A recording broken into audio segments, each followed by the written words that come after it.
Mrs. Eddy by Hugh Studdert Kennedy. Chapter 5. Sanbornton Bridge. A quote from Georgine Milmine. They remember Mary Baker as a most interesting and beautiful child, dainty and fragile. As a young woman, she was slim, alert, and graceful. Of medium height, she had a well-formed figure. Her feet and hands were exquisitely fashioned. Her features were regular and refined. A delicately aquiline nose, a rather long and pointed chin, a firm mouth, and high, broad forehead. But her most striking beauty lay in her big gray eyes, deep set and overhung by dark lashes. End quote. Some 30 years or more ago, seeking data for a series of articles on Mrs. Eddy, which subsequently appeared in McClure's magazine, Georgine Milmine, a New York newspaper woman, journeyed to New Hampshire and succeeded in finding quite a number of people who remembered Mary Baker as a young woman and had heard speak of her as a child. The foregoing description is from the record of what she found. It fits in very well with what little can be learned or inferred from early letters and other sources. She was a beautiful child and a beautiful woman. Indeed, all the Bakers were remarkable for their good looks. There is no early picture of Mary, as there is no picture at all of her mother.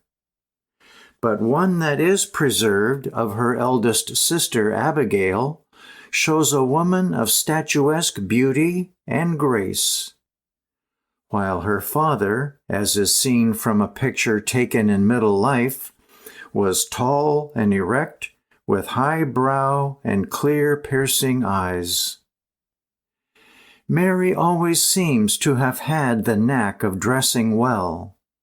In practically every account that has been given of her, this fact is recorded, together with some comment expressing wonder as to how, in an out-of-the-way place like Bow, or even Sanbornton, she could have kept abreast, as she did, with the fashions of the day. In Sanbornton, some 30 or 40 years ago, it seems still to have been a matter of lively recollection how Mary Baker, Mark Baker's youngest girl, introduced to the little town the French twist, evidently a form of hairdressing which, in those days, was the last word.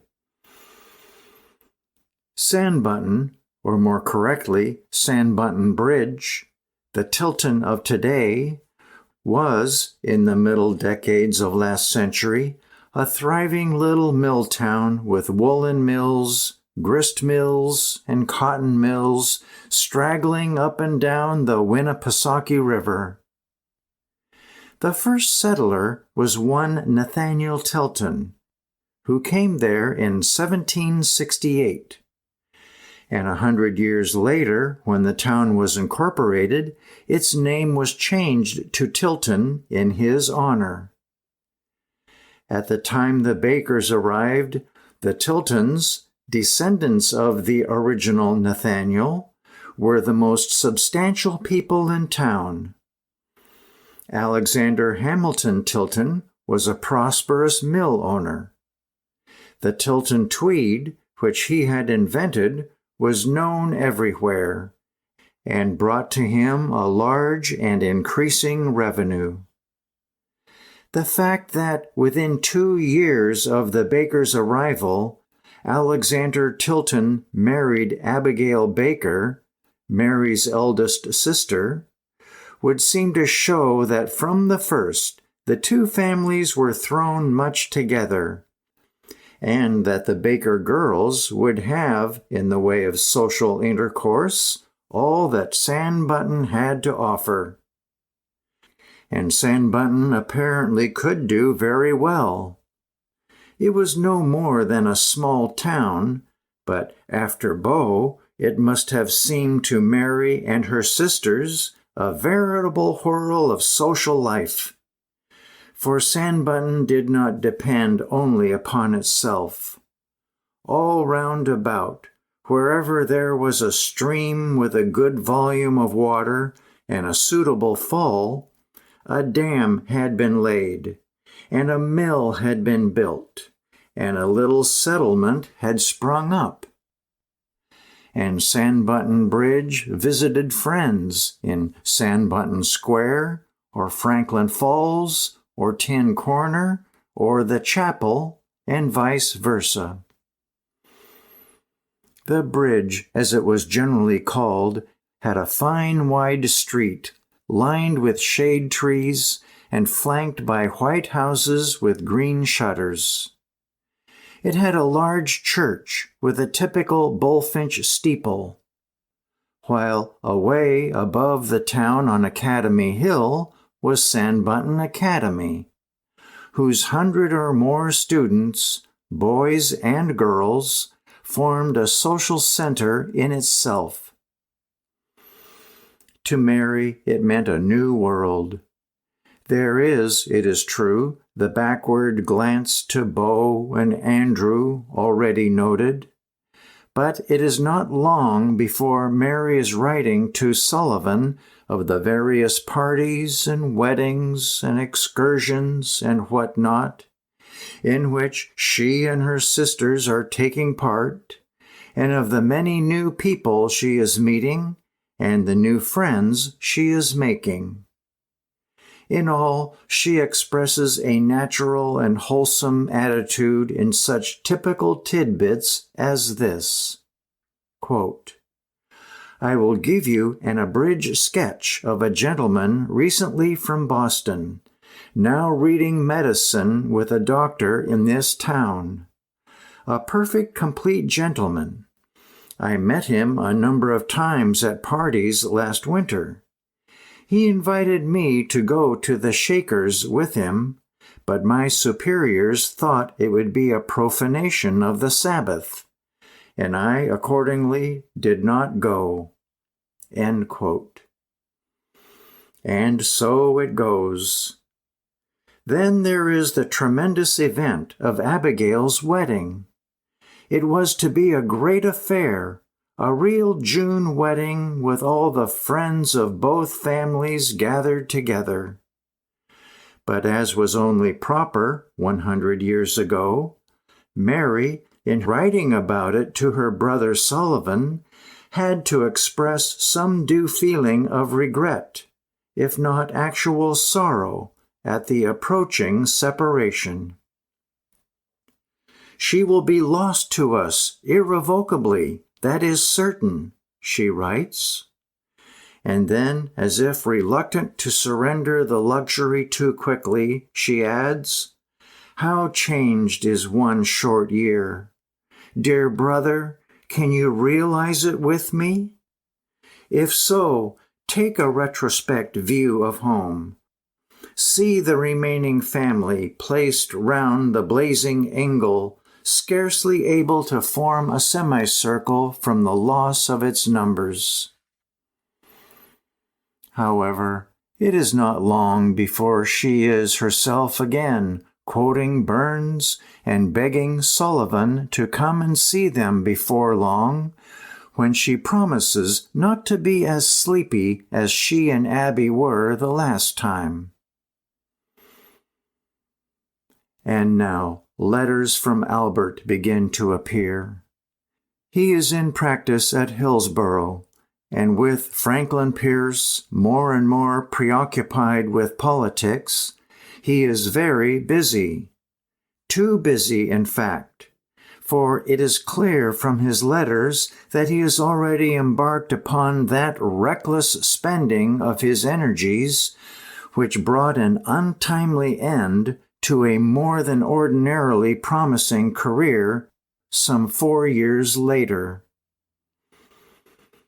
The relationships which existed between Mary and Albert and Mary and Sullivan present an interesting contrast. Sullivan was her gossip. She wrote to him about the little day-to-day happenings and knew he would be interested. But Albert was evidently reserved for more serious questions. Thus, on one occasion, the two sisters, Abigail and Mary, had evidently been the objects of some kind of village talk, and Abigail had written to Albert about it. And then, before he could reply, had written again to say that the matter had been cleared up. And so Albert writes to Mary to tell her how glad he is. You cannot be too careful or too sensitive, he adds, to the breath of slander, though you need never fear so long as you are innocent. The things always work their own way clear. It is sound advice, but the letter is chiefly interesting for the light it throws on Albert's outlook at that time. In the spring of 1837, Sanbornton Bridge had been the scene of one of those unbelievably vigorous revivalist missions which were wont periodically to descend on a New England town and sweep all before them. Abigail had evidently mentioned it in her last letter to Albert, and so Albert comments on it in this letter to Mary. Abby informs me, he writes, that there has lately been a protracted meeting at Sanbornton, and that you cherished a hope that you had been brought to embrace the doctrines of that religion, the strange influences of which have thus far puzzled philosophy to solve. Albert says he knows Mary will be anxious about how this information will affect him, but says there is no reason for her timidity, as he does not wish to discountenance religion. For that matter, a woman can hardly live without it, he adds naively. And then he strikes a timely warning. One thing, do not allow yourself to be suspected of bigotry or fanaticism. They are as distant from true religion as from true philosophy, its very antipodes. In order to appreciate the full significance of such a statement, it is necessary to understand, in a measure, the attitude at that time of the Orthodox New England evangelical religionist on this question of conversion. According to his view, a community was divided into three classes: the definitely converted, the hopefully inclined, and the finally lost. The finally lost were beyond the pale. As already noted, when Mary was 12, none of her brothers and sisters had made any definite profession. And it is evident from this letter that Albert is still very far from doing so, and that Mary is still holding out, although wavering. The letter clearly shows that the brother and sister must have talked the matter over many times, and a just inference seems to be that, while Mary steadfastly remained among the hopefully inclined, Albert had gone over to the finally lost.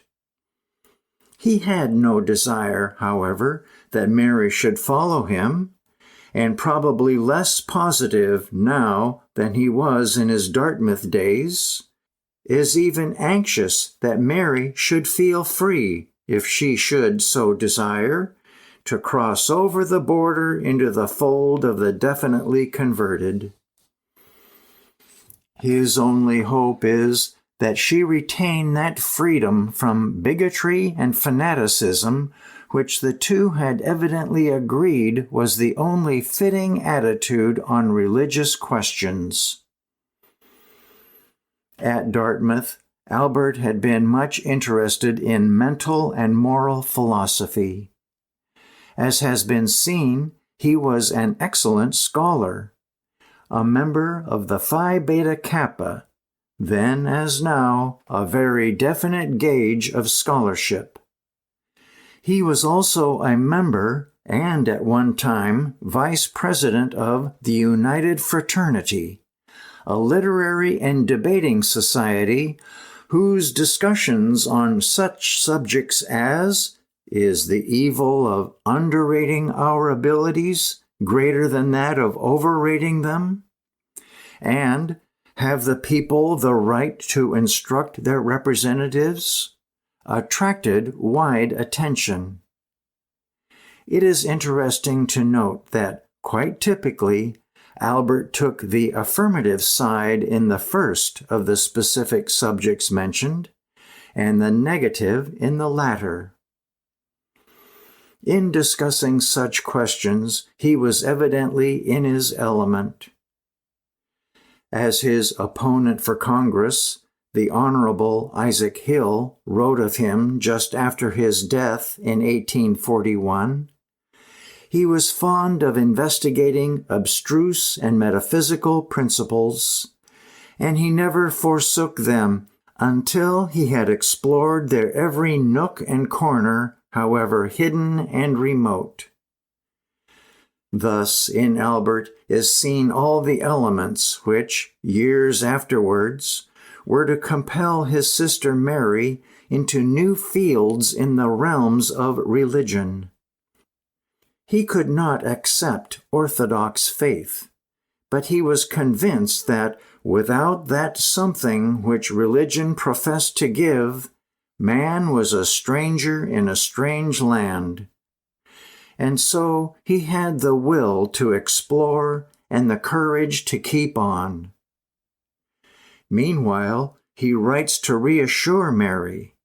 If there was any further correspondence on the matter between the two during the year which followed, it has not been preserved. Anyway, in the summer of 1838, Mary took the step she had so long delayed. In that year, under date July 26th, was inscribed in the clerk's book of Sanbornton Congregational Church this notice: Received into this church, Stephen Grant, Esquire, John Silly and his wife Hannah, Mrs. Susan French, wife of William French, Miss Mary A.M. Baker, by profession the two former receiving the ordinance of baptism. Greenaw McQuestion, scribe. Mary's letters during this period show that she was passing through a period of stress and doubt, and that continued ill health was beginning to raise questions in her mind, the answer to which was still 30 years or more away. It is, however, almost startling to find in one of her letters, a letter to Sullivan in the spring of 1837, the following passage: Martha has been very ill since our return from Concord. I should think her in a confirmed consumption, if I would admit the idea, but it may not be so, at least I hope not. The italics are Mary's, and in view of the fact that this thought was to appear some 30 or 40 years later as a fundamental mental attitude in the practice of Christian Science, the statement is interesting and significant enough. However, it was not all sickness or religious questionings with Mary in those days. She was living the life of a normal girl of her age and time, and in the early summer of 1838, her health evidently much improved, she attended Holmes Academy at Plymouth and set about the work of learning with that eager vigor which characterized her all too few opportunities for regular study. Mary was now 17, and for a brief time was able to be a typical schoolgirl of that age. She made friends easily, inspired devotion, and returned it wholeheartedly. And although, as was then only proper, it was always Miss Burnham, or Miss Howard, or Miss Shedd, or Miss Sutherland in her letters, such studied restraint had no concord with the normal abandon of her attachments. It was at Holmes Academy that she met Augusta Holmes, daughter of Nathaniel Holmes, a prominent mill owner of Sanbornton. The two girls were attracted to each other from the first, and the correspondence which passed between them after Augusta left Sanbornton and went to live with her family at Haverhill is refreshing for the way it runs true to form. At Sanbornton, the two were devoted to each other with a passion which only schoolgirls of 17 or 18 can compass. Mary is Augusta's little spouse, and Augusta is Mary's husband, and a younger girl, who appears only as Betsy R., is their daughter. It lasted, as do all such passions, through a summer day. And when Augusta returned to Haverhill, and a certain Enoch began to weave his disturbing way in and out of her letters, Mary, after a few doleful expressions of regret, resigns herself plaintively to the inevitable, and the relationship moves easily on to more solid ground. And the ground was solid enough. There is the usual gossip in the letters about parties and people, clothes and what-not, but such questions as literature and religion occupy the greater part of them. Mary and Augusta are at the age when they are reading everything in sight, and it is a new world. They ask excited questions back and forth in a way suggestive of nothing so much as a slow-motion picture of a telephone conversation, if such a thing can be conceived. Had Mary read Byron's Prisoner of Chillon? No, but she had read Corsair and Winifred.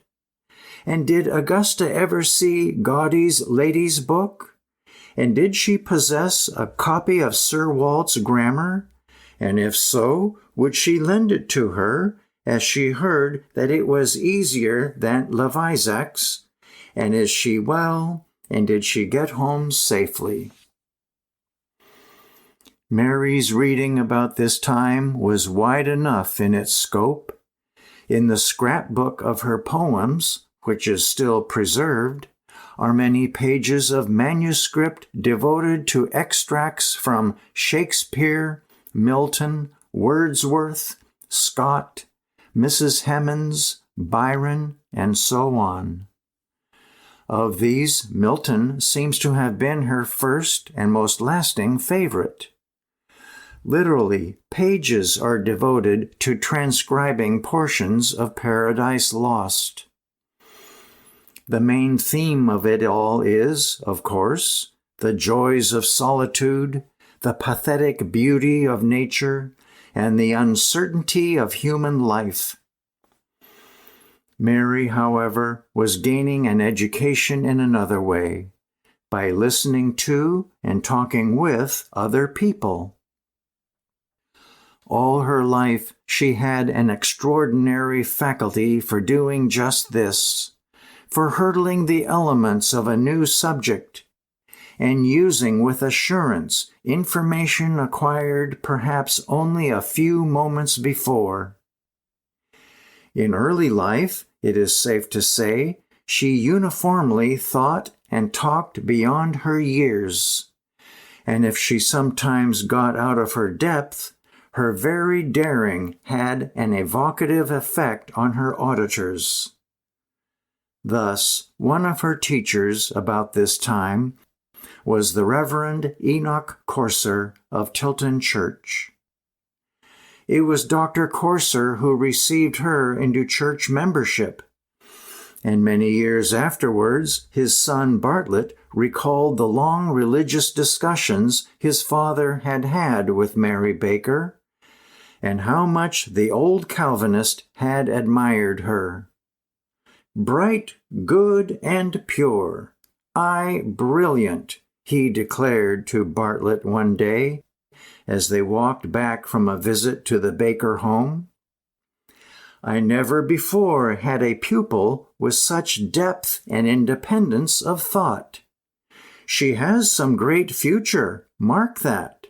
She is an intellectual and spiritual genius." To what extent Bartlett Corser's memory was irradiated by Mrs. Eddy's subsequent attainments, it is impossible to say. But there is evidence enough that Mary was thinking for herself, especially in the realm of religion.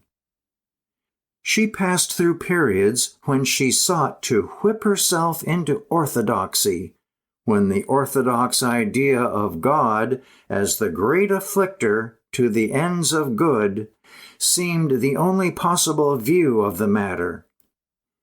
And on one occasion, we find her begging Augusta to pray for her, declaring in true Jonathan Edwards style that she could not but be amazed at God's forbearance towards her. Indeed, she was getting religion from all sides now, and this, combined with increasing ill health and the tendency of the period to take a pseudo-pathetic view of life in general, plunged her often into the depths. She was really ill at times. The rigors of winter, which modern invention has done so much to modify, pressed hardly upon her, and her letters are full of colds and yet more colds, taken for granted as an inevitable accompaniment of the frost and snow of the dark days of the year in New Hampshire. Albert is often sorely anxious about it. In one letter home about this time, he speaks of how saddened he is to hear that Mary's health is again in danger. "I pray she will be more careful," he adds. "I fear she has exposed herself. Don't breathe these awful frosts. It is enough to break up the health of the stoutest. I have suffered from them of late, but am recovered." Albert, in fact, at times felt the strain very much. He had never spared himself, and his election to the state legislature in 1839 threw upon him a load of work which, in addition to his practice as a lawyer, was at times more than he could carry. He was never very robust. In a letter to his brother George, while he was reading law in Boston, under date of April 28, 1837, he tells him how he had just left hospital a day or two previously, and that he had done nothing since the 1st of March. Several times in his letters occurs the phrase, "if my health continues," and mention is made, as in the quotation above, of sickness from which he has recovered. After his election to the legislature, he took a prominent part in the business of the House. He was chairman of the Select Committee appointed to deal with the ever-present question of slavery, and was undeviating in his democratic devotion to states' rights.